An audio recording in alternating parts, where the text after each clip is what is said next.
Subscribe कीजिए viral post channel को और बेल आइकन को दबाइए ताकि हमारे हर वीडियो की नोटिफिकेशन आपको सबसे पहले मिल सके।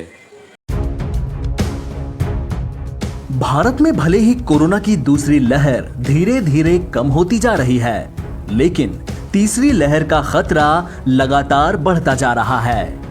एसबीआई की रिपोर्ट के मुताबिक देश में कोरोना की संभावित तीसरी लहर दूसरी लहर की तरह ही बेहद खतरनाक होगी। इस रिपोर्ट में अनुमान जताया गया है कि तीसरी लहर 98 दिन तक चल सकती है। अंतर्राष्ट्रीय अनुभवों के आधार पर एसबीआई इको रैप की रिपोर्ट में कहा गया कि तीसरी लहर का प्रभाव दूसरी लहर से ज्यादा अलग नहीं होगा।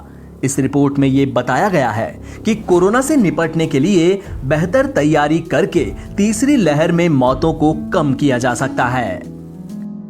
रिपोर्ट में कहा गया कि दुनिया के टॉप देशों में तीसरी लहर औसतन 98 दिन तक चली है, जबकि दूसरी लहर 108 दिन चली। दूसरी लहर से सबक लेते हुए राज्यों और केंद्र सरकार ने तीसरी लहर से निपटने की तैयारी शुरू कर दी है। ऐसे वक्त में तीसरी लहर को लेकर यह अनुमान काफी महत्वपूर्ण हो जाता है। इस रिपोर्ट के मुताबिक तीसरी लहर में गंभीर मामलों को 5% के अंदर लाकर कुल मौतों को कम करके 40,000 तक लाया जा सकता है, जबकि दूसरी लहर में गंभीर मामले 20% थे, जिससे अब तक 1.7 लाख लोगों की मौत हो चुकी है। गौरतलब है कि भारत में कोरोना की दूसरी लहर ने भारी तबाही मचाई है। दूसरी लहर में प्रतिदिन नए संक्रमण के मामले 4,14,000 तक पहुंच गए थे।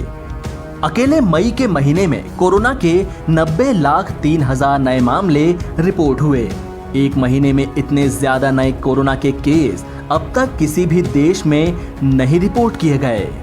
वहीं भारत में बुधवार को कोरोना के 1,32,788 नए मामले सामने आने के बाद संक्रमण के कुल मामले 2,83,07,832 हो गए, जबकि संक्रमण की दैनिक दर गिरकर 6.57% रह गई।